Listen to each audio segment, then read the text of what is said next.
so it opened up. Hello.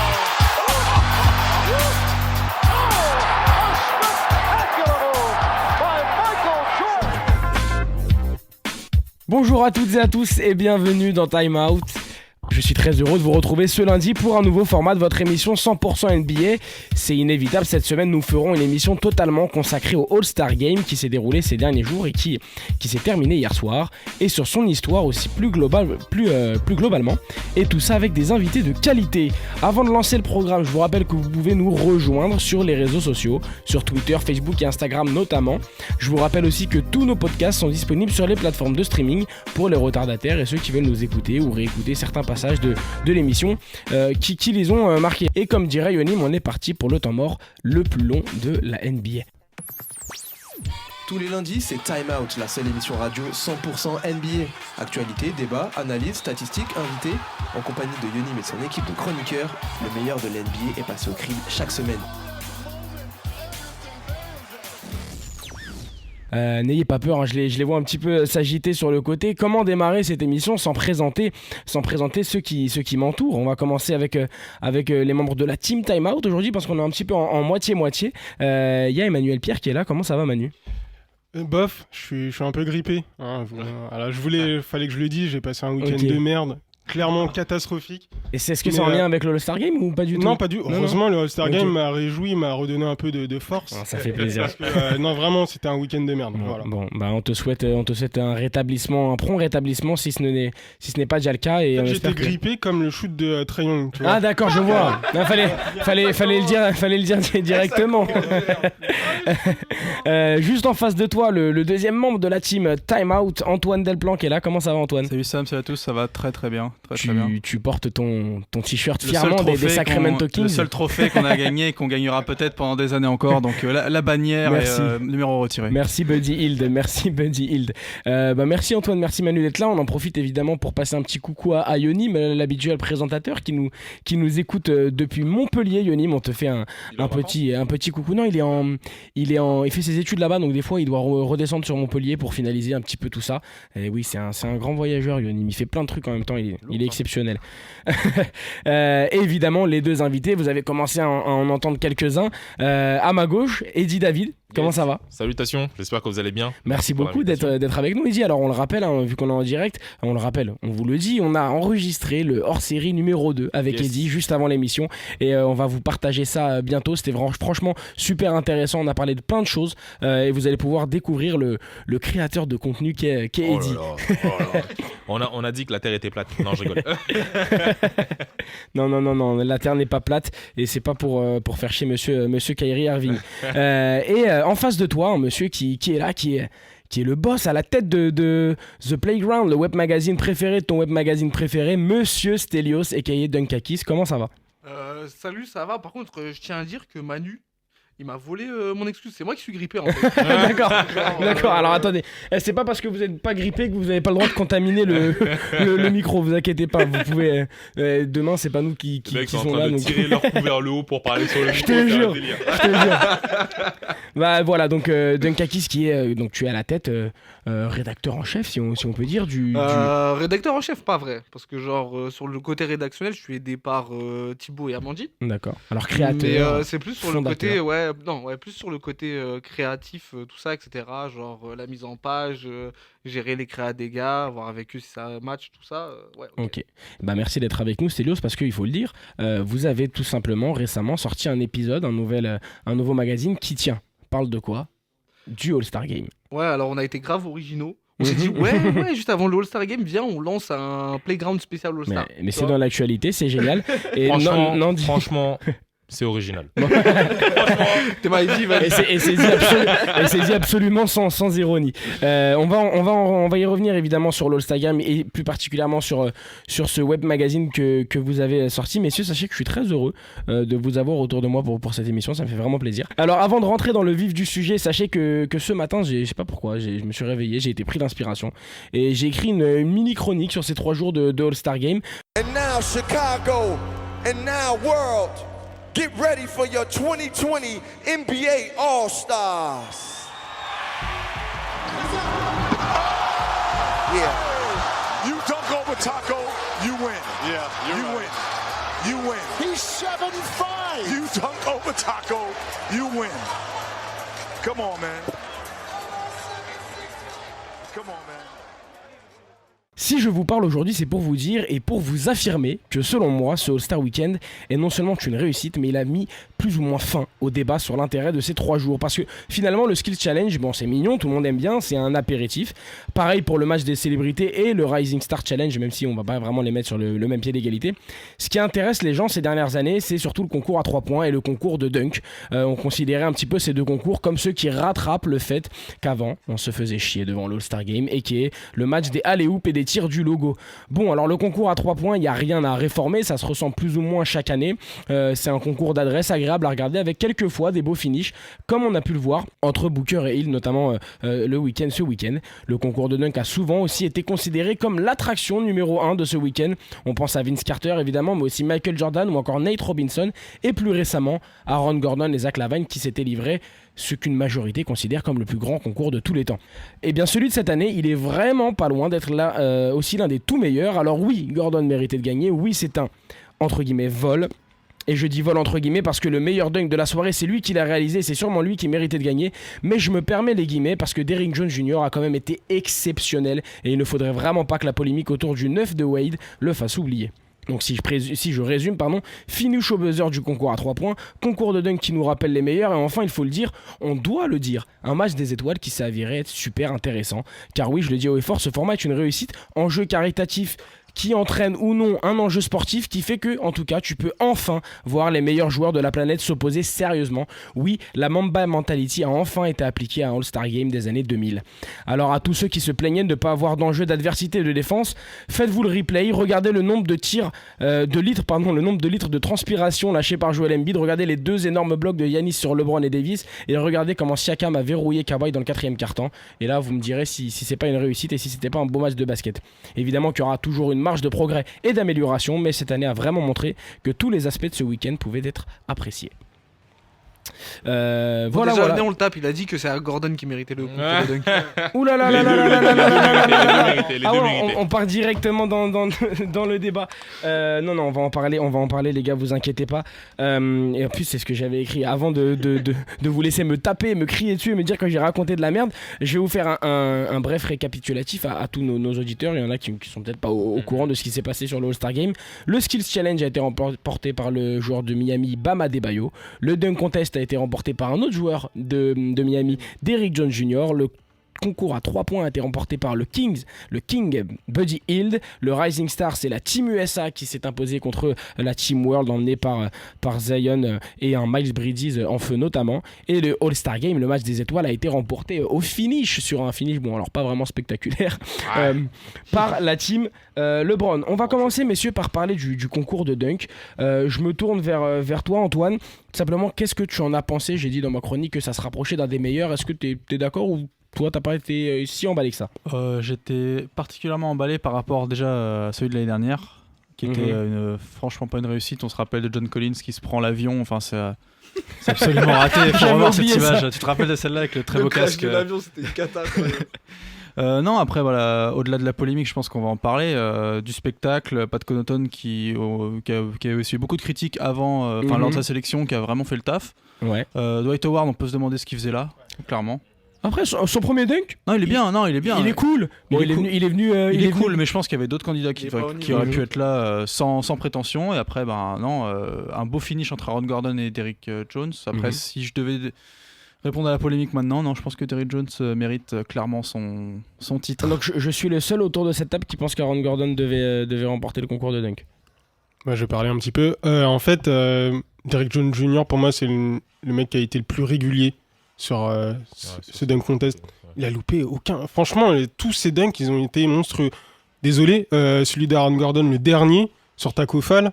Mais gros, à la fin, Taco Fall, le lendemain, il avait une minerve au cou. Gros, il lui a détruit le cou. Désolé, pour moi, son dunk, il n'est pas propre. Contrairement à Derrick Jones Jr., tous ses dunks sont propres. Et on va en parler un petit peu après, je pense, de la qualité. Qu'est-ce qu'on fait en 2016 quand tu fais le dunk, là, que tu passes la balle sous la jambe pour gagner, si l'autre en face il répond à un autre 50? Attends, Aaron Gordon a réalisé le dunk le plus spectaculaire du concours.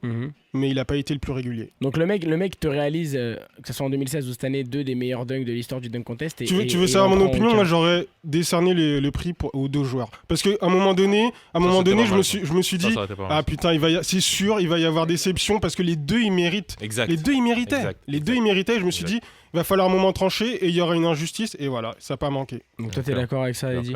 Bah ouais, le truc, c'est que dans ce genre de problème, mais c'est ça en fait le problème avec le sport, c'est que tu peux avoir deux parties qui sont exceptionnelles dans ce qu'elles font et à la fin tu sais pas comment vraiment décerner le titre, tu vois, puisque tu as deux parties, que ce soit Aaron Gordon ou que ce soit Derrick Jones Jr., tu vois, qui font des choses exceptionnelles. Franchement, j'ai regardé le concours, je me suis dit ah ouais, ça vole très haut, franchement ça vole très haut et du coup, à qui tu donnes qui, tu vois? Et après, forcément, il faut un bouc émissaire, Dwayne Wade, comme Derrick Jones Jr. vient de Miami, etc. Oui, mais bon, Mais moi carrément, carrément, il y a un truc que je me dis, genre, je vais pas réinventer, je suis personne pour réinventer le dunk contest, mais même pour passer le débat de qui devait mériter de gagner, moi j'aurais kiffé voir Pat Connaughton en finale.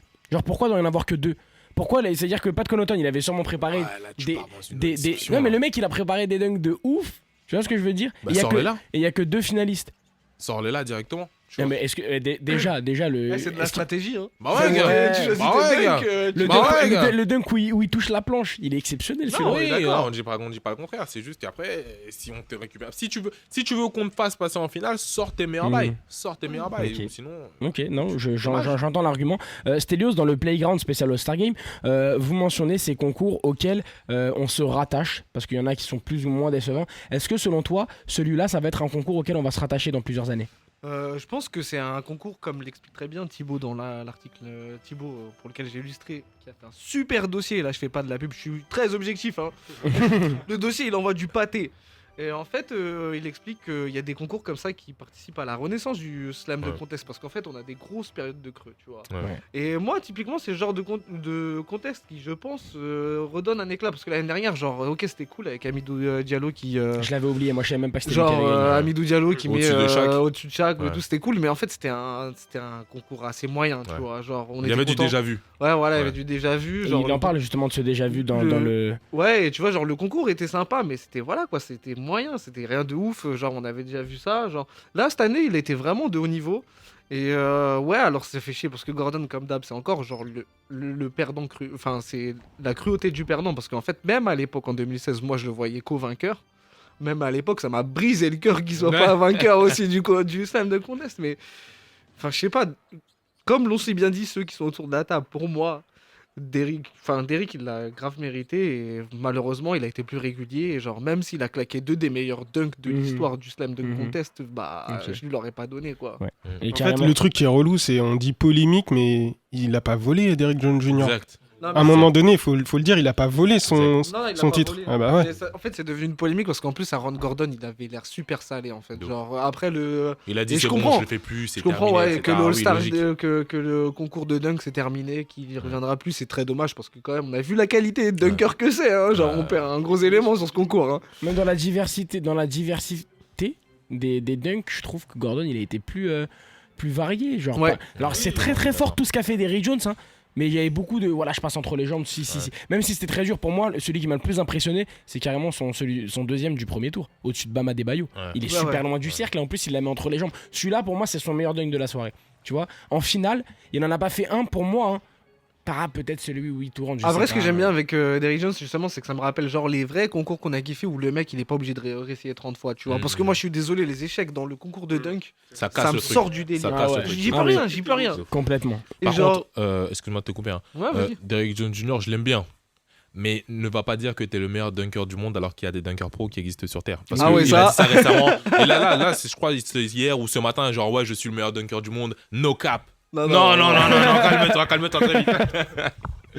C'est marrant comme ce débat il ressort tous les ans au final après le Slam Dunk Contest. On a kiffé, on a vraiment kiffé. Par contre, tous les ans on est là, genre c'était bien. Par contre, quand est-ce qu'on met les dunkers pro soit en duo Ouais, avec ouais. un joueur NBA ou soit en un contrat en équipe. C'est un truc qui manquerait clairement. Et ça me fait penser à un des dunkers pro, je sais pas si vous connaissez, Isaiah Rivera, c'est celui Ouais. qui avait Ouais, bien gagné sûr. le dunk contest du K54. Si vous voulez aller voir un Il dunker, saute, hein. suivez-le sur Instagram, Non, mais il fait pas mal de dingueries. Non, mais en plus, le nombre de mixtapes que tu vois avec des mecs, What? des Ah ouais. après qui t'envoient Ouais. Un délire. Sérieux, mais c'est un truc Mmh. de ouf. Forcément, Délire. tu te dis au bout d'un moment, va falloir les ramener, c'est pas Forcément, possible. Forcément. Et Ils oui. avaient fait une série dessus, comme je crois, avec Shaq et Nate Ouais, Robinson qui était ouais. joué, Ouais. chantait comme ça, c'était une dinguerie. Non mais Il- en tout il cas dunkait avec des c'est ballons marrant vos avis parce que là ici dans cette salle, bon, même si on est que 5, je suis plus ou moins seul à penser que Gordon aurait dû gagner parce que je le pense je le pense vraiment, alors que quand tu sortais du concours sur Twitter, ça avait l'air quand même plus unanime, mais non mais c'est intéressant, c'est des débats qu'on doit avoir. T'écoutes pas Twitter. Voilà. Non, moi c'est mon avis que j'ai eu, c'est mon avis que j'ai eu genre Après, il faut peut-être voir ça. à le tête dunk là où reposée Markel aussi. Fultz il le met sur la planche Mm. et qu'après il tourne. Mm. Genre ça je me dis genre si tu gagnes pas en faisant ça, bah ouais, normal qu'il Franchement, il était lourd ce dunk.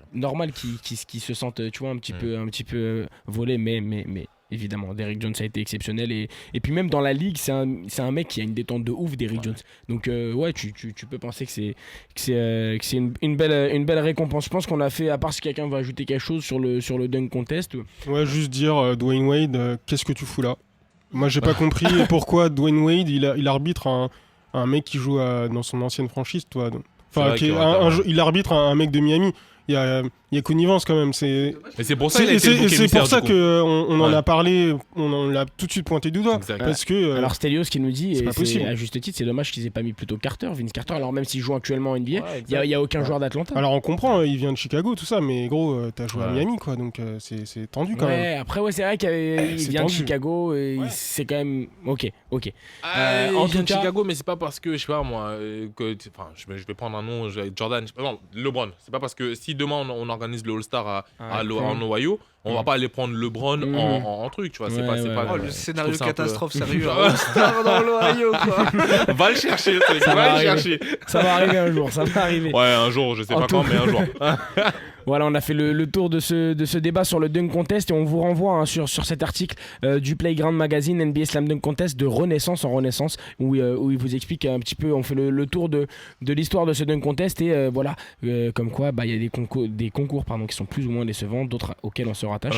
Juste, je peux parler par rapport au concours à 3 points.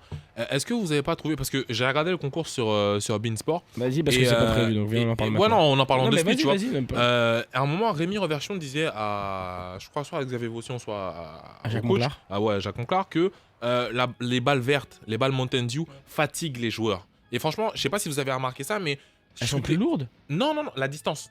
La D'accord. distance, et du coup, tu dois faire plus de distance pour aller chercher la balle et shooter aussi plus loin. Tu dois faire Et un effort. Exactement, parce qu'on a vu, et il a dit à juste titre, Trae Young à la fin de ses séries, même pas seulement Trae Young, que ce soit Trae Young, Davis Bertans, etc., à la fin de leur série, ils étaient un peu. Ils avaient le cardio qui était. Ah, il y en a d'autres que Triumph qui ont fait ça, parce que tu me diras, celui qui a fait 15 qui dit Oui, ça non, peut être. c'est un peu. Tu vois. Il cherche une excuse, le mec. Non, mais même Devin Booker, tu vois, même Devin Booker qui a quand Ok. même, de la caisse au shoot, tu vois. Il a eu un peu. Et tu qui a vois, fait c'était un peu- 27. Donc, Ouais, 27, tu vois, même ton buddy, tu vois, qui était vraiment pas mal. Tu sais, tu sentais qu'ils étaient à la fin, tu vois, ils étaient vraiment sur le. Non, c'est vrai, parce que t'es sur une ligne où il y a à chaque fois la même distance, donc Exact. t'as le même Et là, effort à faire, et puis en plein milieu, tu t'arrêtes pour en shooter un autre qui va te Exact. dérégler. Et c'est vrai, non, c'est un intéressant, peu- c'est c'est un intéressant peu- de ouf. Et justement, ça met encore plus en valeur la performance de Buddy Hield, Bertans et Booker qui ont réussi à se qualifier pour la finale. Mais Pas ouais, trop Ça Trae Young. devient un concours de cardio et de 3 points, en fait. De tu ouf, vois. exactement. Alors, je sais exactement. pas si c'est plus, je sais pas vraiment si ça gêne le cardio, mais pour Ah, moi, ils c'est ont juste rajouté que 10 secondes en plus. hein. juger la distance. Ouais, 10 secondes en plus, 5 secondes par shoot, quoi. C'est quand même Donc, tu pas te mal parce que tu passes là. Par là, exemple, après, tu Bertans, repars là-bas, tu repars là-bas. moi je trouvais qu'il était archi lent, genre il allait en détente, tu vois, il a fini. Ouais. Mais après, ouais, non, mais je peux comprendre. Je peux comprendre la remarque. On va en venir sans jingle au match des étoiles. Alors on était tous plus ou moins chauds à l'idée du All-Star Game et c'est pas Eddie qui va me contredire. On dit a dormi. Quand j'ai vite dit. On savait pas vraiment à quoi ça allait ressembler. Bon, alors vous connaissez mon avis, je l'ai donné en début d'émission. J'aimerais surtout savoir le vôtre. Satisfait ou pas? Qui l'a regardé? Qui a vu l'highlight? Qu'est-ce que vous en avez pensé, messieurs? Agréablement surpris. Alors, moi j'ai regardé ça en replay comme d'hab ce matin. Je regarde les 3 premiers cartons, je fais putain, fait chier. Mais après. On a le droit de dire des gros mots ici ou... Ouais, ça, de tranquille. ce type-là, ça va. Ok, Ça ça va, va. alors, tranquille. ok, ça va. On On peut monter en gamme. Hein. Après, là, On va se calmer quand même. et là, le 4e carton arrive et je fais ah ok d'accord c'est bon. Ouais, ça y est. Enfin on a ce qu'on a attendu pendant des années. Ça y est, enfin il y a de la défense et j'étais archi content. Genre franchement, je m'attendais pas à ça. Et je pense c'est le format qui a fait ça, j'imagine. Ça a poussé, ça a poussé les joueurs. On va C'est quitter un le débat. débat, Mais comme Est-ce par que le hasard, truc, ça arrive cette année C'est quand un il y a un dé- format. C'est un débat qu'on avait avec Eddie. Alors, est-ce que Ouais. c'est le format qui a fait Oui. que, ou est-ce qu'il y a tout cet esprit C'est autour ça, le de truc. le contexte Bryant, autour c'est ça, de le truc. Kobe et de la Mamba mentality? C'est ça le truc. Moi, je pense réellement que c'est ça qui a poussé que les gens à se dire, ok, tu sais quoi. Parce que si tu regardes, je pense pas qu'ils pouvaient jouer la façon dont ils ont joué le 4e carton. Je pense pas qu'ils pouvaient jouer tout le match. Non, Ils auraient impossible. fini- Impossible. Ils auraient- Je me suis dit ça Ouais, aussi. Ils auraient fini Ouais. complètement Ouais, ils étaient carbonisés. monstrueux. Parce qu'il y a un analyste NBA qui s'appelle Skip Bayless qui disait comme quoi la façon dont ils ont joué le game, ce carton 4, il y a certains games 7, il y a certains games en finale NBA qui ne se jouent pas avec cette Ah, c'était intensité-là. l'intensité playoff, clairement. C'était malade. Franchement, Ouais. je vais commencer tout un match. Alors, Ouais. c'est sûr, après, t'as des gens qui vont se faire des claquages. Là, tu peux dire, ok, on va y aller doucement. Non, ça. Moi, je peux parler là-dessus. Ouais, je pense que c'est grave autour de Kobe. Ok. Genre, c'est autour de Kobe pour moi, parce que clairement, ok, le format il change et ça aide, mais je sais pas si ce format il pourra aider l'année prochaine à faire en sorte que ce All-Star Game soit aussi intense, parce que là, il y avait plein de symboliques. Il y avait Kobe, il y avait l'héritage, il y avait la Mambality, il y avait un tas de trucs autour, et même les gens qui l'ont regardé, quand ils l'ont regardé, c'était massif à mon avis, parce qu'ils se disaient, ouais, là, ça joue pour Kobe, on a un carton qui lui est dédié, le MVP du All-Star Game, il va s'appeler Kobe, genre, donc il y avait vraiment une symbolique tout autour, tu vois, et en fait, pour moi, ça va relancer encore la discussion de savoir si ce format il va vraiment permettre de faire en sorte que cette intensité elle reste la même, parce que ça va être chaud l'année prochaine de refaire pareil. Ouais, alors moi je suis pas vraiment d'accord. Je crois que. Alors, Manu, vas-y, dis-nous, parce que t'as l'air. Non, mais pour moi, si justement t'as pondu un truc monstrueux comme ça, comment l'année prochaine tu peux pas faire pareil? En gros, pour moi, ces joueurs-là, attends, on leur demande pas. C'est pas incroyable ce qu'on leur demande. On leur demande juste de jouer au basket. T'as vu les gouttes de Joel Non, Embiid, non, tu mais- demandes pas non, mais- incroyable. Non, mais- Il était en train oui, de mais- perdre 5 kilos Non, mais là-bas oui, sur le non, mais terrain. je veux Ouais, mais juste te justement. parler de la mentalité, l'approche du match. Ouais, Juste de se dire, on va défendre. Pour ces joueurs-là, ils en ont l'habitude. C'est pas incroyable. C'est juste Défendre comme ils ont d'être dans défendu cet état le Game 4 d'esprit. dans la eh 4e ben, carton là. C'est ça, mais là tu soulèves un point super intéressant, c'est que c'était et qui va à l'encontre du fait que ils ont joué pour Kobe, c'est que c'était que le 4e carton. C'est ça. Et et pourquoi ils l'ont joué comme ça? Parce que c'était l'enjeu. Tu gagnes ou tu gagnes voilà. pas. Et ils se disent, ah bon, d'habitude, ok, je vais pas jouer un match à fond à chaque fois parce que je me retiens, j'ai une saison à assumer, etc. Et là, il y avait Alors un là, ouais, score à aller chercher. Là, il y avait un score à aller chercher. Et il y avait un enjeu aussi qui était un petit peu un enjeu de caritatif Ouais, parce qu'il y avait 300 000 $300 000. Et tu me dis qu'ils défendent tout ça. La team Giannis, elle a défendu, je trouve, tout le match. Mais la team LeBron, non. La team LeBron, elle a choisi ses cartons pour équilibrer le délire, etc. Il y a clairement un demi-carton, je sais plus si c'est le premier ou le deuxième, où la team LeBron, elle défend pas. Je crois que c'est le premier. Sabonis, Kemba, quand il se joue de Sabonis, regardez Sabonis. Ah, d'ailleurs, Il le sur regarde et il rigole, il lève même pas les mains. De ouf. Tu vois ce que Maintenant je que tu veux parles de carton, sur le 4e carton, il y a des gens qui ont disparu. Hein. Va falloir réfléchir au Lucas, format. il a ouais. mangé des popcorn. Bah non, mais. mangé des Justement, Là, j'allais en des cartes, parler. mais de ça. c'est ça. il a dit, ouais. Alors c'est ça. Alors ils ont mis leurs équipes types. Ils ont mis leurs équipes types parce que voilà, c'est quand même un All-Star Game où t'as envie de voir jouer les starters et tu dois au public ce que tu leur as entre guillemets promis. Donc je pense que c'est pour ça. C'est vrai que le cas Chris Paul et Doncic est intéressant. Moi Doncic, je l'ai vu sur le côté, il avait pas l'air non plus. Trae Young. Peut-être que. Trae Young titulaire, il a pas joué du. Ouais, mais 4e carton. est-ce que ça serait pas parce qu'ils Mais après, c'est ils ont- logique. ils ont joué Finalement, le Rising Star, c'était ils ont joué le Rising Kyle Star, les Lowry. gars. C'est possible. C'était aussi. Kyle Lowry. Kyle mais- Lowry, défensivement, il n'y a rien à dire. tu Non, vois. mais surtout qu'ils ont joué le Rising Star, les gars. Ouais. Ouais. Je pense que ça a Ouais, dû mais, jouer. surtout moi, après, il quand y a des joueurs, ils ont pas du tout joué. Genre Tatum, il a joué 13 minutes. Ingram, il a joué 8 minutes. C'est chaud. Nikola Jokic. Après, 15, ça, c'est des trucs que je suis crois, un truc incapable de comme me ça. prononcer. Ça se trouve c'est- qu'ils se sont mis d'accord entre Ouais, eux. peut-être. Tu vois, tu peux pas Peut-être. savoir pourquoi. Peut-être, mais autant d'écart, je trouve ça bizarre. Ok, mais alors, je vais vous poser une question. Finalement, qu'est-ce que vous retenez de ce nouveau format et de ce All-Star, de ce match des étoiles? Si vous deviez retenir un truc. Vas-y, je te coupe la parole, Lydie, parce que tu m'as coupé la parole tout à l'heure. Ouais, vas-y. T'inquiète. Non, je disais, en fait, ça relance juste. Ce qui est bien avec ce format, c'est que ça relance l'enjeu à chaque carton. Je suis ouf, moi, mi-temps. Et du coup, forcément, les cartons, ça se joue parce qu'à la fin de chaque carton, tu te dis, il y a quelqu'un qui va gratter une somme caritative. Avant, c'était sur l'ensemble du match. Donc, tu te dis, le match, il est plié. À la fin, il y en a qu'un seul qui gagne. Au moins, ça relance l'enjeu un peu sur les cartons. Après, comme je te disais au début, genre, je sais pas si on va pouvoir avoir un truc aussi ouf encore l'année prochaine. Parce que j'avais l'impression que c'était très symbolique, en fait. Et pour moi, le format est encore une. Enfin, j'en parlais tout à l'heure avec Antoine. En fait, pour moi, le problème, c'est que tant que le All-Star Game, il n'aura pas un impact sur la saison régulière, ce sera un problème. Et l'autre problème qui vient s'ajouter à ça, c'est que si tu retires déjà à la SR quelque chose, tu fais quoi de la SR, tu vois? Donc pour moi, c'est un paradoxe en fait, ce All-Star Game. Et il va falloir être très très très malin. Moi, je pense quand même qu'il y a eu un énorme progrès, vraiment un pas qui a été fait par rapport à tout ce qui se faisait avant. Et que quand un truc comme ça se passe, évidemment, tu te poses des questions sur est-ce que ça va vraiment marcher sur le long terme. Mais je pense qu'il y a plus de la place à l'optimisme qu'à l'interrogation. Oui et non. Oui et non, on va être optimiste, mais non, pourquoi? Parce que, comme il vient de le dire, Stelios, mais il n'y a pas de... Tant que tu vas pas toucher la saison, tu vas rien avoir. Là, on va rester sur le Star Game là était vraiment sur la logique de c'est comme les playoffs. Les playoffs, quand les playoffs ont commencé, tout le monde va être en mode on va regarder LeBron et les Lakers pour voir ce qu'ils vont faire pour Kobe. Tu vois, c'est exactement la même chose pour sur le Star Game là. On s'est dit on va voir comment ils vont jouer pour Kobe. Tu vois, l'année prochaine. C'est pour ça que je retire rien réellement de sur le Star Game là. Je retire ce qu'il y a retiré. C'est en mode ça a bien joué, c'est cool. On ne parle pas de l'hymne national, ok? On va oublier ça. Par contre, on peut parler de Monsieur Common. Comment Exceptionnel. Mais Common en même temps, c'est l'un des meilleurs MC des États-Unis. Non, mais même pas en termes de, en termes d'écriture, de show, d'organisation. C'était pas du bling bling. Non. Il y avait un truc, il y avait un. Common, c'est un poète. Ouais, non, mais c'était... Commençons par là. Franchement, c'était exceptionnel. C'est vraiment ouf. Mais ouais, franchement, que ce soit ça a Common, mis Chicago en lumière. Jennifer Houston aussi, dont on ne parle pas, qui a fait vraiment l'hommage à Kobe, etc. C'était lourd. Franchement, tout était bien, hein, jusqu'à l'hymne national. Genre, t'as vu, c'était en montante et c'est parti en flèche basse, mais peut-être la première. Non, mais... Et ouais, après, le game était vraiment cool. Le game était vraiment cool. Je l'ai pas regardé, j'ai regardé les replays. Le game était vraiment cool jusqu'au 4e carton où tu sentais là, c'était vraiment genre, là, on se la donne, tu vois. Alors, maintenant, l'année prochaine, est-ce que tu vas réussir à repartir ce genre de... Je pense que la seule réponse qu'on va avoir, c'est l'année prochaine, du coup.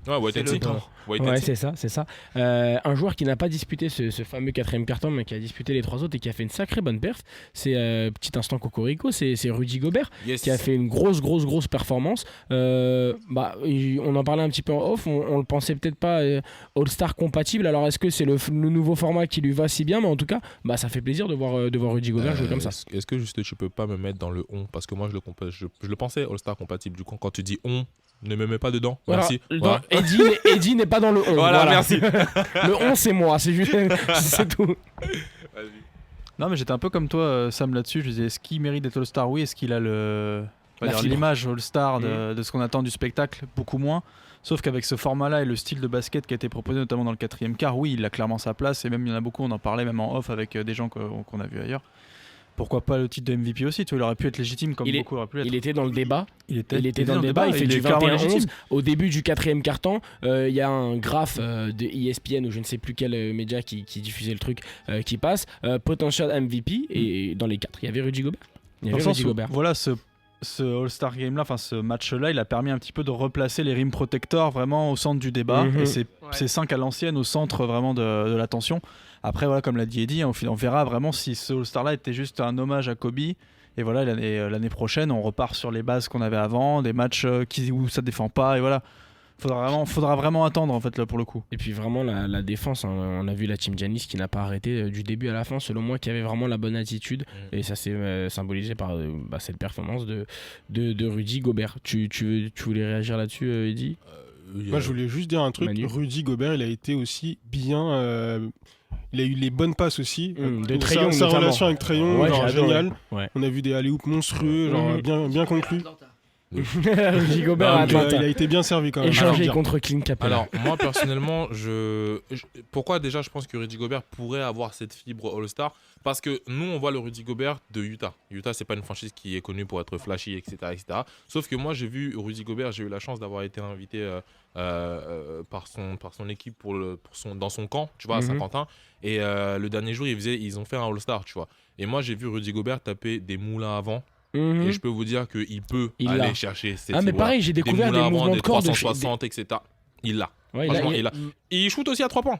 On a vu certaines vidéos sur Bleacher Report, etc. Où je sais pas, Mais, il aurait pu se faire plaisir, sachant qu'il a un pari en ce moment avec Evan Fournier. Attends, Où s'il rentre un choix sur top 1, il est bien, tu vois. L'année dernière, je l'ai vu taper un Eurostep du futur. Je vous jure. Ah oui, je me rappelle. Moi, j'étais là devant, j'étais devant la télé, je fais what the fuck, sérieux, c'est faire ça? Du coup, on se laisse vraiment pas berner, mais on se laisse avec cette image du jazz où il a un rôle de ok. Tu restes là, tu fais ça. En plus. Exact, tu vois. Mais si on lui laisse un peu plus de, je pense qu'il y a moyen qu'il nous montre un peu plus de flashy move. Alors juste avant de passer à la suite, dans le playground, Stelios, il y a un débat à un moment donné, et il me semble qui concerne le fait de supprimer ou non les conférences de ce All-Star Game, un débat qui voilà, c'est le débat de vos rédacteurs. Toi, c'est quoi ton avis là-dessus? T'es plutôt contre, pour? Moi, je suis un peu old school, alors forcément tu me dis ça, je te dis j'aimais bien les teams Ouest et Est, mais encore une fois, genre comme c'est si bien expliqué malheureusement par la team Ouest, parce que moi je suis team Est, genre la team Ouest l'explique bien, genre pour moi ces conférences finalement c'est pas le fond du problème pour l'All-Star Game, tu vois. Et je suis pas nécessairement pour leur retour, alors je serais pour leur retour ne serait-ce que pour les maillots trop classe, tu vois. On avait des maillots sympas avec les franchises, tout ça. Mais quoi que ça on pourrait le faire, hein, les maillots avec les franchises, mais je sais pas, pour moi c'est pas nécessaire de remettre les conférences, et de toute façon ils le feront un jour, hein, dans 5 ans pour faire des trucs rétro, ça revient l'All-Star, et t'appelles juste la team Yanis ou Lebron, tu l'appelles team Est Yanis, team Ouest Lebron, mais enfin pour moi c'est pas nécessaire de les ramener à nouveau, quoi. Pour moi, c'est les modifications, elles doivent être autres. Genre, il y a plein de trucs. C'est pas le centre du débat. Non, c'est pas le centre du débat, clairement. Pourquoi pas remettre. Enfin, là où tu disais tout à l'heure, impacter les saisons, tu vois, ce serait mieux, si tu veux impacter vraiment une saison, ce serait mieux de remettre Team Est, Team Ouest. Tu vois, parce que si tu gardes Giannis, LeBron, tu n'auras pas forcément, parce que tu auras le genre de la conférence Est qui sont chez LeBron, etc. Mais si tu pars sur le point où, ok, on veut changer le format parce qu'on s'est rendu compte qu'après l'édition Kobe, les 3 qui ont suivi, c'était éclaté au sol comme d'habitude. On va remettre Team Est, Team Ouest. Et là, maintenant, ce qu'on va faire, c'est que l'équipe qui gagne. Exactement. Avantage du gain en finale NBA. Les gars vont se donner, ils vont se mettre des coups à l'œil, des ouvertures d'arcade obligatoires. C'est sûr.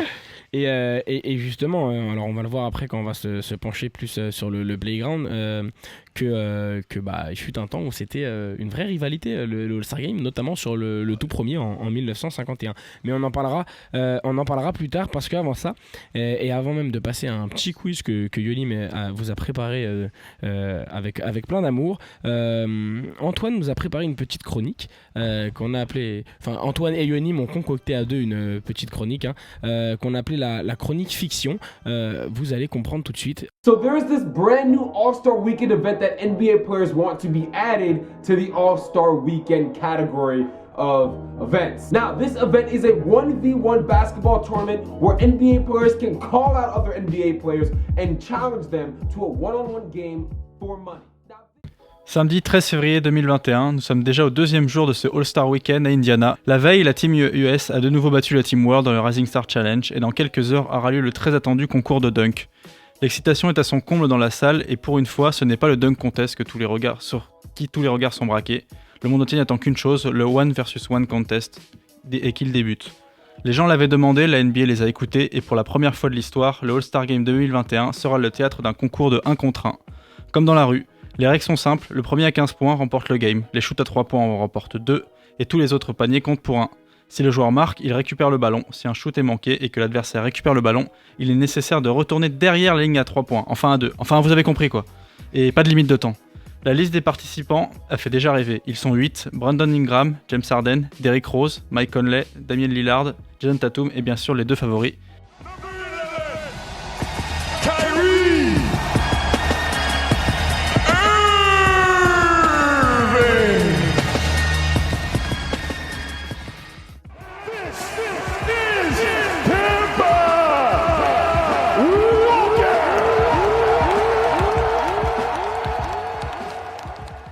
Comme au Ski Challenge, on commence alors avec le premier quart de finale, Kemba versus Ingram. Le 6 fait danser le long joueur des Pels et nous régale déjà de quelques moves bien sentis. Dans l'autre quart, Harden confirme qu'il est bien l'un des meilleurs attaquants de l'histoire face à un Derrick Rose et gratifie même le public de son fameux step back sur un pied. Sur l'autre partie du tableau, Mike Conley crée la surprise face à Lillard et se rappelle aux bons souvenirs de sa jeunesse. Enfin, Kyrie passe tout près de l'élimination face à son ancien coéquipier Tatum, mais sort le grand jeu pour se qualifier. En demi, Kemba prend le dessus sur Harden, pas en réussite et trop laxiste en défense. Quant à Irving, il s'amuse avec Conley et file pour la finale tant attendue. Les deux joueurs filent se reposer quelques minutes au vestiaire, et la surprise au retour des joueurs, si Kemba est bien en tenue sur le terrain, face à lui se tient Uncle Drew. Uncle Drew, chill, Uncle Drew. I know I'm old, young blood, but you want to switch sneakers? You sure you don't want to switch? Sweet gris, cheveux blancs, Kyrie Irving se la joue comme en mode publicité Pepsi. On lance la finale et c'est du très haut niveau, spin move, cross, post-up et handle de malade. Irving se permet même de lâcher des moves inconnus et la foule se lève alors qu'Uncle Drew éclate un tomard pour remporter le 1 vs 1 contest. Paillettes, trophée et réussite totale pour cette première, le rendez-vous est fixé l'année prochaine pour une possible revanche entre les deux meilleurs handles de la ligue. I'm Kyrie Irving. Let the transformation begin. Let's do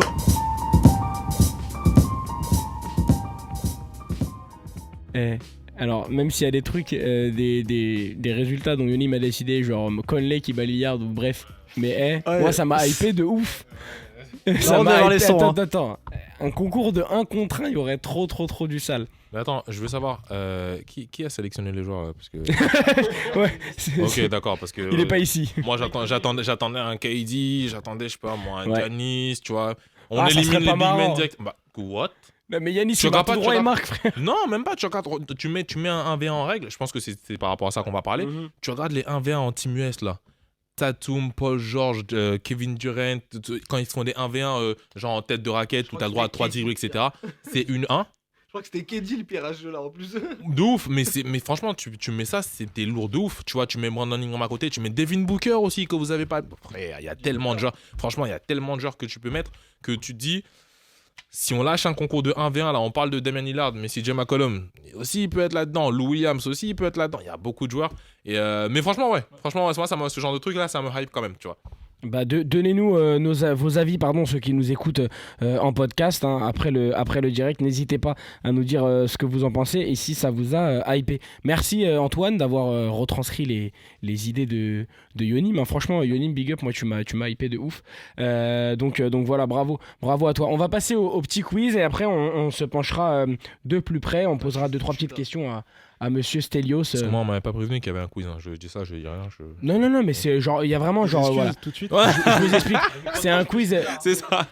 Allô. Il y a 6 petites questions. Alors c'est un Qui suis-je spécial All-Star Game.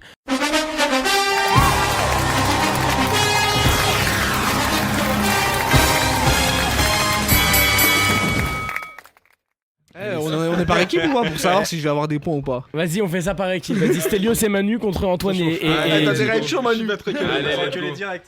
Moi, je laisse Antoine pour répondre. C'est lui il a toutes les réponses. Alors, qui suis-je? J'ai 15 sélections au All-Star Game. Chaque. Ah ouais, bah direct le mec. Oh, je suis trop chaud en fait. Ah ouais, en plus j'allais dire genre vraiment des trucs genre plus ou moins faciles, tu vois, genre c'est pas sur les All-Stars présents?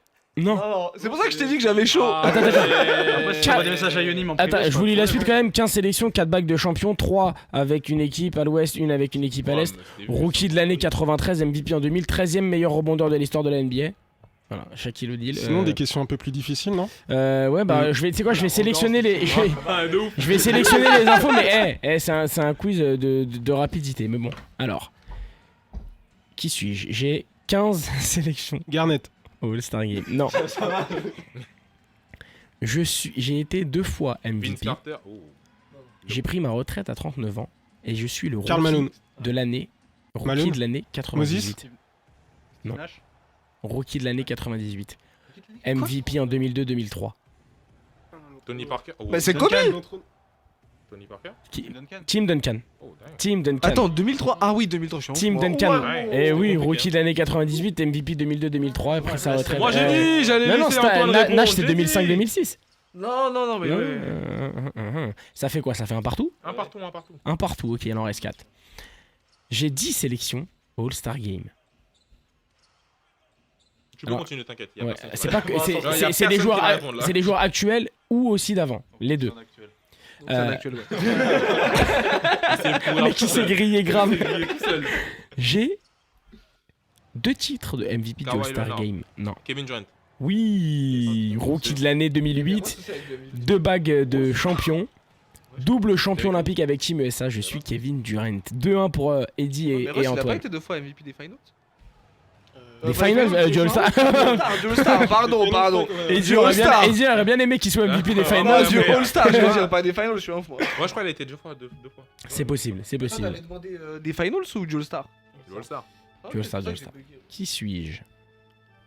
J'ai une sélection au All-Star Game. Jason Tatum. Je suis Pascal drafté. Siakam. Joel Embiid. J'ai été drafté en 2011 à la 16e position par les Sixers. J'ai 29 ans, donc je suis encore en activité. Ben Simmons. Une sélection draftée en 2011 à la 16e position par les Sixers. Je porte le numéro 9 sur mon maillot. Iguodala. Non. 29 ans il a. Une sélection draftée en 2011 par les Sixers en 16e position. Je porte le numéro 9, j'ai 29 ans et je joue dans la conférence Est. Avant de se centrer sur la... Il n'a pas été All-Star cette saison. Ah, d'accord, ok. Je pensais qu'il était All-Star cette saison. Mais non. Il était All-Star l'année dernière. Tobias Harris. Mais non, il a jamais été lui. Non. Drafté en 2011. Je joue actuellement dans la conférence Est. Dans une équipe emblématique d'un joueur qui a déjà été cité dans les quiz précédents, dans les questions précédentes. Si je vous dis la franchise, vous allez direct le trouver. Bah, si je dis la franchise, la question est annulée, c'est bon. Parle. Je ne suis pas américain. Domantas Sabonis. Une sélection All-Star Game, pas cette année. Drafté en 2011 à la 16e position par les Sixers. Ah non, je suis en... Je porte le numéro 9, j'ai 29 ans, je suis encore en activité et je joue dans la conférence Est. What? Je ne suis pas américain. Il va nous le dire, on va tous... Je suis européen. Je suis un intérieur. Ricky Rubio? Ah non, mais non. Je suis un intérieur. Et on est vraiment Gasol? nul. Hein. Mais non, mais Gasol, il a pas 29 ans, je suis un ouf. 29 ans, intérieur. Vucevic, oui monsieur. Oh shit. Nicolas Vucevic. Il avait une montée des grosses, mais en Europe, c'est un mytho, lui. Ah ouais. Nicolas Vucevic. Et oui monsieur. 10 ans, j'aurais jamais trouvé, cousin. C'est qu'il est minuit là maintenant. Ça fait 3-1 pour la team Eddy. Alors, il reste deux questions. Soit vous Donc là, on trouve le prochain égalisez, soit voilà. Je n'ai jamais été sélectionné au All-Star Game. Je suis Très bien. 5 fois champion NBA. Je suis vainqueur du concours à 3 points Robert Horry. en 1997. J'ai le numéro 25 retiré chez les Arizona Wildcats. Mais aussi 3 fois champion NBA en tant que coach 2015, 2017, 2018. Steve Kerr. C'est ça. C'est ça.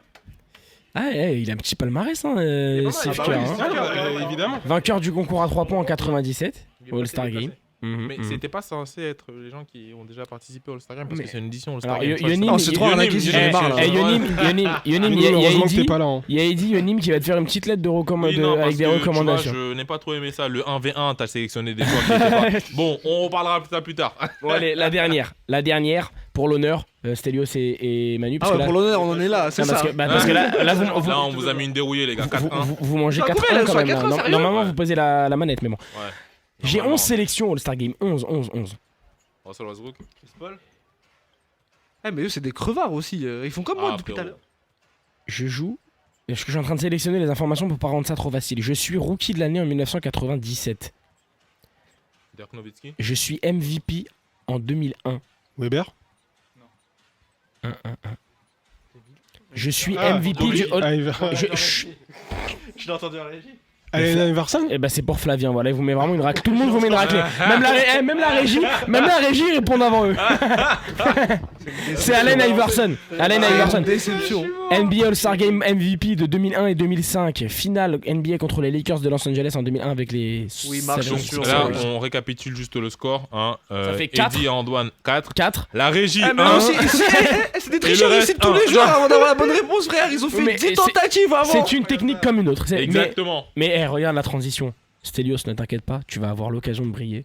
Parce que Voilà. Oh là là. Parce que C'est tout le de suite- monstre de professionnalisme. Parce que Oh tout de là suite, là. on va passer à la partie qui concerne directement le Playground Webzine, le super magazine que vous avez sorti avec toute ton équipe de rédacteurs et d'illustrateurs.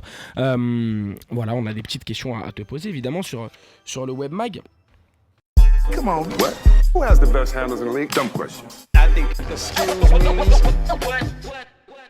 Alors c'est un numéro évidemment qui est spécial sur le All-Star Game. Ah, le All-Star. C'est intéressant, oui.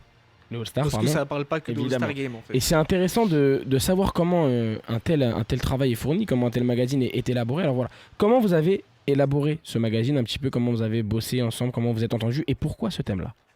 Alors, on est parti sur ce thème-là parce qu'en fait, en fait, à la sortie du numéro 3 qui est sorti en octobre dernier, genre, on s'est dit, ce serait sympa, genre là, on va avoir une petite fenêtre de tir pour pouvoir faire un truc spécial. On a fait un truc spécial Europe, allez, on va rendre les armes aux Américains, tu vois, parce que le All-Star Game, il y a des étoiles partout, c'est bleu, c'est rouge. On fait pas plus américain, tu vois. Donc on a décidé de partir sur ça parce qu'en plus ça nous permettait de bosser sur des mecs old school comme des mecs de la nouvelle génération, tout ça. Et forcément, nous, ça nous faisait triper. Il y avait plein de mecs qu'on voulait bosser. Vince Carter, Nate Robinson. On avait même mis du Diallo, tu vois. Donc franchement, forcément, genre nous, ça nous a amusé. D'un point de vue créatif, ça nous a amusé. Les rédacs, ça les amusait parce qu'ils attaquaient des sujets genre le All-Star Game 51, tu vois. Genre le premier All-Star Game de l'histoire, et genre forcément c'était... Papier super intéressant d'ailleurs. C'était une excuse parce que nous forcément sur The Playground on bosse toujours des sujets intemporels. Dans le sens où on bosse pas l'actualité, on n'est pas là pour ça. Il faut que le webzine y reste et que les gens ils soient là pour venir sur un webzine et pouvoir lire son contenu à n'importe quel moment. Alors forcément il aura plus de pertinence dans des moments de All-Star Break, mais il sera toujours là et le contenu ne sera pas déprécié. Mais nous, ça nous a vraiment intéressé d'un point de vue créatif parce que ça nous laissait le champ libre sur plein de trucs. Sur le All-Star, on voulait pas s'arrêter au All-Star Game. On a eu des dossiers sur le concours de dunk. On a eu des petits débats sur les conférences qui étaient super intéressants. Genre, c'était un petit exercice, on voulait s'amuser. On s'est fait des teams. On avait une team Ouest et Est. Et on était en train de se clasher toute la journée sur nos supports de communication en mode, ouais, la team Est, elle va vous chiffonner, tout ça. Donc, c'était assez drôle. Et vous êtes mis en mode All-Star en fait pour faire on est mis en mode All-Star. Et vous êtes combien à peu près dans toute l'équipe Alors sur combien ce numéro, on était alors, de tête, je suis pas bête, on était 6. Non, on était 7 à l'Est et 6 à l'Ouest, si je raconte pas de conneries. Et c'était déséquilibré, c'est de la triche ça. Bah oui, parce que je suis à l'Est, c'est moi qui choisis. C'est moi le patron. Non, c'est pas ça. C'est que personne voulait être à l'Ouest, j'y peux rien moi. C'est genre, je suis désolé. C'est trop facile d'être à l'Ouest. La plus belle conférence, c'est l'Est, je suis désolé. Question de culture, tout ça, c'est là. Oula, Eddie qui t'es pas bien? Non, frérot, je suis pas avec toi. C'est pas grave, c'est pas grave. Il fallait bien qu'il y ait quelqu'un pour l'Ouest. Non, mais enfin, ouais. En plus, on les a laissés choisir leur team. Hein. Moi, j'ai rien fait. J'ai pas fait de. Donc voilà. Menteur, il vient de dire il y a 30 secondes que c'est lui qui allait, c'est lui qui choisit. Il a dit c'est moi qui décide. De ouf. Mais non.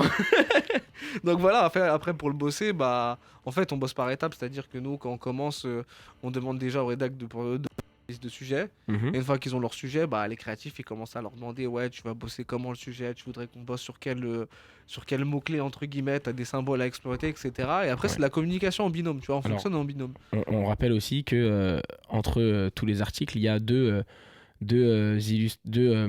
pages d'illustration dédiées à Kobe Bryant aussi. Ouais, il y a des salles d'expo et en fait il y a très exactement 13 ou 14 illustrations qui sont vraiment 14 belles, illustrations de 14 auteurs différents et autrices d'ailleurs.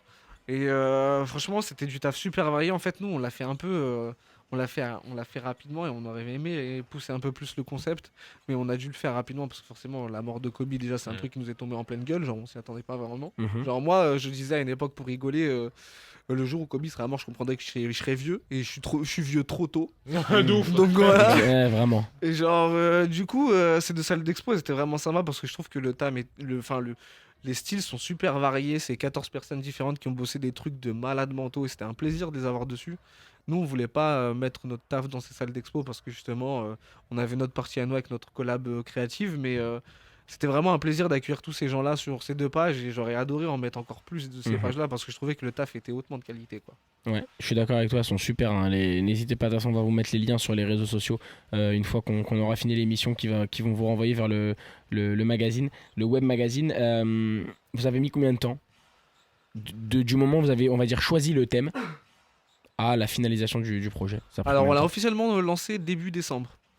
Et c'est en gros on avait géré encore un peu l'édition, on avait fait une édition limitée du numéro 3, il fallait, vu que c'est artisanal, on fait ça à la main, on devait faire les envois, tout ça. On a démarré juste après avoir fini tout ça, donc c'était début décembre, et en gros ça nous a pris 1 mois et demi à peu près, 1 mois et demi, 2 mois. Et on a bossé un peu rapidement parce qu'en plus il y a eu les breaks de fête et moi... Bon, je rappelle, The Playground, c'est un truc qu'on fait entre potes, on s'amuse. Et je suis pas leur patron, donc je vais pas leur crier dessus s'ils sont pas là à Noël, mais s'ils sont pas là, Nouvel An, tu vois. J'espère d'ailleurs que les patrons ne crient pas sur les gens qui fêtent le Déjà Nouvel que An. t'as choisi qui était à l'Est et à l'Ouest. Voilà, donc on a eu ce petit break et forcément, nous, on a dû bosser un peu plus à l'accéléré, mais On a réussi et genre finalement, nous, quand on regarde notre taf, on est quand même assez content dans la finalité parce que la plupart du temps, on est dans la tête dans le guidon et c'est un peu compliqué de voir l'ensemble, mais une fois que ça sort.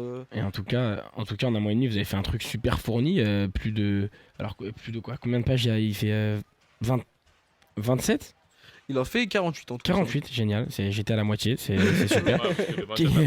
Ouais, c'est pas pareil. Avec des thèmes qui concernent tous le All-Star Game, comme le papier d'ouverture, à quoi sert le All-Star Game, mais aussi un papier sur le All-Star Game 92 avec l'épisode de Magic Johnson.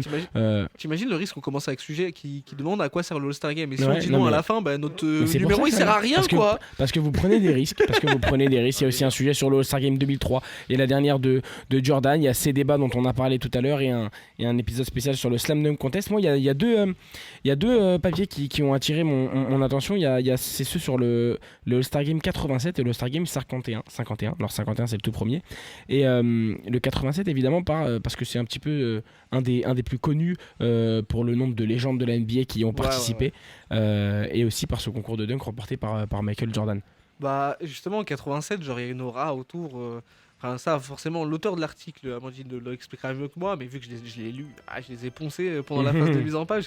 Je pense que c'est un All-Star Game qui est assez mythique parce que déjà comme tu l'as dit, il y a un tas de légendes.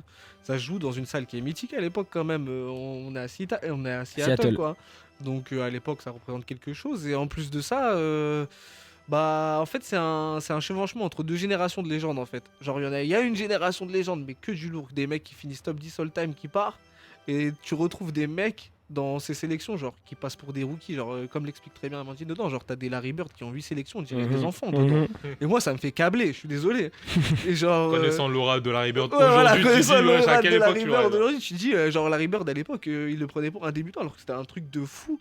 Et genre justement ce qui est intéressant avec ce All-Star c'est que il faut lire l'article, mais genre c'est qu'il y a vraiment un chevauchement de génération et que c'est un chevauchement de génération de légendes. Exactement. C'est pas genre ouais il y a une nouvelle génération de joueurs, ils sont pas mal, c'est des légendes. On parle que de légendes là. Ouais. Tu vois la liste de noms. Ah non, c'est pas des All-Stars, Non. c'est des superstars. Ah oui oui. Du coup, là, ce que tu dis là, c'est parce que tu as la vision qu'on a nous aujourd'hui. Ah oui, ça veut non. dire que peut-être Ouais, que bien nous, sûr. les All-Stars qu'on a vus en grandissant dans les années Ouais, 2000, bien sûr. dans 20, 30, 40 ans, on se dira, ça c'était un All-Star de légende Carrément, aussi. ouais, carrément. Mais est-ce qu'il y a déjà eu, est-ce qu'on se dira quand même au point de, il y avait dans le même Larry Bird, Magic Johnson, Michael Jordan et On n'est pas loin. Ouais. Parce que la génération 2000, la passation de pouvoir entre Jordan quand il revient et avec tout le reste, KJ, Kobe, etc. On n'est pas loin de se dire, ok, il y a quand même pas mal. De toute façon, moi je vais pas spoiler l'article aux auditeurs parce qu'en plus il y a des illustrations d'Adrien qui envoie du pâté. De ouf. Donc voilà, mais franchement, c'est clair que c'est l'un des All-Star Games les plus ouf de l'histoire. Rien que, en fait, comme l'expliquait Eddie, en fait, c'est à titre. Nous, notre génération, elle le comprend parce qu'on se dit, mais tous les noms qu'il y a dedans. C'est des malades. C'est un truc de malade, tu vois. Non, mais je l'ai lu, c'est comme quand tu vois la team USA qu'ils avaient aussi à cette époque-là. Hein. Tu te rends pas compte comment c'est possible. Genre. Ils étaient tous là. Genre. Comment tu réunis tout ça en même temps? On joue à Touquet là, ce n'est pas possible. Et c'est donc un des meilleurs All-Star Games de l'histoire. Alors, monsieur, petite question avant d'aborder le prochain. Est-ce que vous savez où a eu lieu le tout premier All-Star Game de NBA? Moi, je pense toi, tu sais, parce que voilà. Minneapolis? Ah non, mais il y a un petit lien.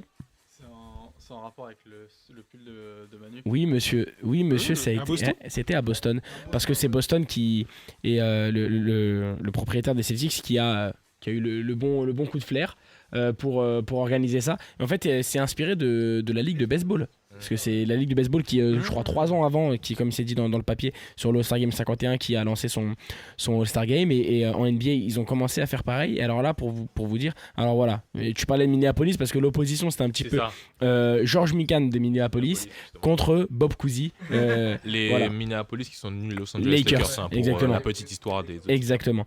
Et alors, dans le papier, alors je vais vraiment pas, comme a dit Stelios, je vais pas vous le spoiler, mais ce qui ressort de ce papier, c'était vraiment. C'était pas un match de gala. C'était un match qui était la rivalité Est-Ouest. S'il n'y avait pas de sang sur le terrain, c'était un mauvais All-Star Game. Non, mais c'est ça, genre, il y a les stats, ils ont trouvé les stats. Je crois qu'il me semble que personne n'a dépassé les 20 points. Tu vois, non, mais ça c'était bien. Pour te dire à quel point c'est. Et du coup, voilà. Ouais, mais alors. T'as le score ou pas? J'ai pas alors, je pourrais le retrouver, mais en vrai, allez lire Oui, j'ai le score devant moi, mais je vais pas vous le dire. Non, c'est quoi, non. Allez lire l'article, c'est bon. Non, mais en fait, tu sais, c'est marrant. Voilà, le meilleur marqueur, il a 20 points sur le match. Non, mais tu vois, on parle des scores, mais genre, est-ce que c'était pas aussi une philosophie de jeu qui était différente à l'époque? Mais complètement. Parce que moi aussi, genre, très souvent, je parlais avec les gens, ils me disent, ouais, l'All-Star Game à l'ancienne, ça défendait à la mort, tout ça. Et je comprends ça. Genre, moi, je regarde des highlights et je le vois, tu vois, mais. Est-ce que la philosophie de jeu, elle a pas aussi transcendé le All-Star Game? Est-ce que le marketing, surtout, n'a pas transcendé le All-Star Game? Et le marketing, bien c'est évidemment, ça, tu vois. C'est ça. Et du coup, c'est en fonction des générations qu'on se rattache à différents All-Star Games. Bon, alors, aujourd'hui, il y en a pas plus beaucoup qui se rattachent à celui de 1951, je pense, mais il y en a beaucoup qui se rattachent à celui de 1987. Et justement, ma dernière question pour vous, messieurs, nous, en tant que génération, voilà, plus des années 2000, à quel All-Star Game on se rattache? 2002. 2002, alors pourquoi 2002? Dis-nous. J'aime pas forcément 2002. De 2002 à 2005, ces All-Star Games là sont juste. De 2002 à 2005, ces All-Star Games là sont juste mythiques. Parce que tu mélanges tout ce qui est talent, tout ce qui est. Avec le marketing qui est en train de progresser, et aussi l'envie. Parce que à cette époque-là, je me rappelle, j'avais regardé, je crois que ça fait même pas 2-3 mois, j'avais regardé comment ça s'appelle, un podcast de Kobe Bryant, je crois que c'était de Knucklehead ou un autre podcast, dans lequel Kobe disait. Nous, notre vision du All-Star Game, c'était les meilleurs joueurs de tous les temps les meilleurs joueurs de la ligue font un pick-up game. C'est pas genre on est potes et on vient, on se tape des barres. Non, on vient faire un game. Un mec qui duck. Ouais, tu vois. Mais non, mais c'est vraiment on se tape dessus. Tu vois, on se tape dessus, mais au lieu de jouer à 100%, on joue à 80%. Tu vois, on essaie un petit peu de réguler, mais il faut quand même, on s'en fout du public, on s'en fout de ouais, on va vous donner quelques dunks, etc. Vas-y, Vince, va dunker, ouais. Mais nous, on veut gagner, tu vois. Et à partir du moment où tu grandis dans cette ère-là, tu vois, forcément, quand tu arrives en 2013, 2015, 2016, etc., tu vois les All-Star Games, tu te dis, frère, c'est quoi ça? Je dors. Comme j'ai dormi cette nuit. Et comme tu le regrettes. Comme je le regrette. Pour le quatrième carton, juste le quatrième carton. Moi comme pour toutes les raisons qu'a dit Eddie, en fait, pour toutes les raisons qu'a énuméré Eddie, genre moi c'est 2003 en fait. Parce qu'en plus 2003, il y a une sorte de, avec la symbolique qu'on a maintenant, genre il y a une sorte de passation de pouvoir et on en parle dans The Playground en plus. Non, genre 2003 qui est le dernier All-Star Game de Jordan, forcément. Jordan. Et non, mais vraiment, genre au-delà du papier, tout ça, genre pour moi c'est un All-Star Game que j'ai kiffé parce que oh là là. Pour toutes les raisons qu'a énuméré Eddie, en fait, ça va pas plus loin que ça. Hein. Donc en fait, en plus de manger 47 pages qui sont archi agréables à lire, vous allez vous taper tous les replays de tout le All-Star Game parce que ça va vous donner ça va vous donner une illustration sympa. Ouais. aussi. Je pense qu'on a fait le tour de. Ils ont pas répondu les deux autres. Ouais. Ouais, non. Ouais, après c'est moi qui oppresse méga, t'as vu? Ouais, non, mais t'as vu, j'avoue. Mais c'est que moi j'ai les yeux rivés sur et que j'en oublie, mais tu as raison, moi je veux entendre l'avis d'Antoine et Manu. Voilà, allez-y. L'honneur. Moi j'ai jamais été, je vais casser l'ambiance, j'ai jamais été All-Star Game. Après, voilà, tu vois, c'est pour ça que je le demande pas. Après voilà. Attends. Après voilà, si je devais garder juste, en fait j'ai juste envie de garder un joueur en mémoire pour le All-Star Game, quelque chose que je suis pas trop fan, mais Kobe Bryant, pour moi, c'est vraiment le joueur qui, je trouve, représente le mieux le All-Star Game parce que voilà, il s'en fout en fait. Peu importe le match, que ça soit All-Star Game, saison régulière, playoff, il joue de la même manière. Et pour moi, c'est ça. Je veux juste savoir, un vrai joueur. Tu regardes le basket depuis combien de temps? Je pense depuis longtemps, mais plus de 10 ans. Mais j'ai progressif, mais j'ai. Ok, d'accord. Le All-Star Game, ça n'a jamais été ma cam, toi. Ok, d'accord. Ouais, c'est normal. T'es arrivé dans les années 2010. Plus ou moins, ouais, c'est ça. C'est normal. Non, franchement, non. Moi, j'ai eu la chance, comme je disais tout à l'heure sur le podcast quand j'ai enregistré, j'ai eu la chance d'avoir le grand frère d'un de mes meilleurs potes qui était déjà dans le basket, tu vois. Et ça, c'était dans les années 2000. Du coup, je suis arrivé vraiment, boum, dans l'époque où Kobe avait l'afro. Ma mère refusait que je fasse une afro parce que c'était la coiffure des voyous, pareil pour les dreads, tu vois. Mais sinon, j'en aurais fait, tu vois. Mais ouais, c'est normal qu'en 2000, parce que je me demandais. C'est pour ça. Et toi, Antoine, du coup, je suppose que c'est celui-là, vu que Buddy il a gagné le concours. Ah, c'est celui-là, c'est mon seul concours. Non, c'est le All-Star Game 2008 de Nouvelle-Orléans. Okay. De Nouvelle-Orléans, team c'était Est-Ouest, les 28 points de Ray Allen. Il est même pas MVP, je crois que c'est LeBron, face à un collectif de l'Ouest qui n'arrive pas à détrôner le duo James, je crois qu'il y a Yao Ming, Kobe ne le joue pas. Je crois qu'il est. Non, je crois qu'il joue même pas sur ce match-là. Ça me dit quelque chose, je crois qu'il se blesse. Non, en avant. fait, ouais, c'est la guerre de toute une conférence contre un shooter, contre le joueur le plus complet, peut-être qu'on verra jamais. Pour l'image l'un des plus grands shooters de l'histoire. Ok, ouais. Tout ça, la Nouvelle-Orléans, toujours sympa en plus. Est-ce que je demande à Flavien aussi c'était son All-Star Non, Game? c'est bon. Déjà que Flavien, il a essuyé les gars en face là au quiz, tu vois, j'ai juste envie de. C'était qui est en face de lui? Moi, je vois pas de qui il parle. C'est trop bizarre. On rappelle que Stelios et Manu sont en face d'Eddie et Voilà, et exactement. Hein, quoi? Bon, là, je pense qu'on a définitivement vraiment fait le tour de tout ce qu'on avait à dire sur cette émission, sur le All-Star Game, sur le Playground Magazine. On espère qu'on vous a pas trop spoilé, pardon. On spoilie pas, vous inquiétez non. Et on vous invite évidemment à aller feuilleter, fenêtrer, swiper tout ça sur votre. Il a un peu de mal sur la fin de l'émission. Sur votre ordinateur. On sait que vous l'aviez imprimé l'année dernière. Est-ce que là c'est faisable? Alors cette année non, parce que pour de diverses raisons. Déjà pour commencer parce qu'on a fait une collab avec des gens. Ok. Donc on va pas s'amuser à imprimer du taf des autres créatifs parce que on est sympa. Okay. Enfin non, on n'est pas sympa, on est des gens à la régulière, c'est-à-dire que quand les gens le font, c'est pas cool en fait. Donc déjà il y a cet enjeu et nous quand on a commencé à faire ce numéro, on l'a réfléchi pour du web seulement. Nous l'année dernière quand on a bossé le 3, on savait qu'il y aurait des éditions print, alors sur la mise en page, on s'est cadré. D'accord. Là cette année on a plus de liberté, on est plus tranquille. Ok. On vous mettra évidemment le lien qui renvoie vers le Playground Magazine sur les réseaux sociaux de Time Out on Air. Merci messieurs, je pense moi personnellement j'ai passé un super moment. Merci Antoine, merci Eddy, merci Stelios, merci Manu d'avoir été avec nous. Merci Yonim parce que tu as été là à distance. Il vient de lâcher un tweet, il a dit que je le déchirais. Mais attends ma lettre de recommandation mon gars. Attends. Tu vas voir c'est quoi vraiment se faire chiffonner. Merci Flavien, merci à Flavien et Virgile à la technique. Si vous avez aimé le contenu et que vous voulez nous suivre, ça se passe sur Twitter à l'adresse Time Out on Air, sur Facebook timeout-NBA et sur Instagram timeout-NBA podcast. D'ailleurs, j'en ai pas parlé, on a un concours actuellement sur Twitter. On vous fait gagner 2 t-shirts, un des Bucks, un des Hornets spécial version NBA Paris. Donc voilà, ça se passe sur Twitter. Allez retweeter, allez faire suivre toutes les instructions et vous aurez peut-être la chance de gagner un t-shirt d'une de ces 2 équipes. Contenté de remercier les auditeurs et de vous dire à tous à la semaine prochaine. Salut. Retrouvez-nous sur Twitter, Facebook, Instagram, Timeout on Air et Timeout-NBA.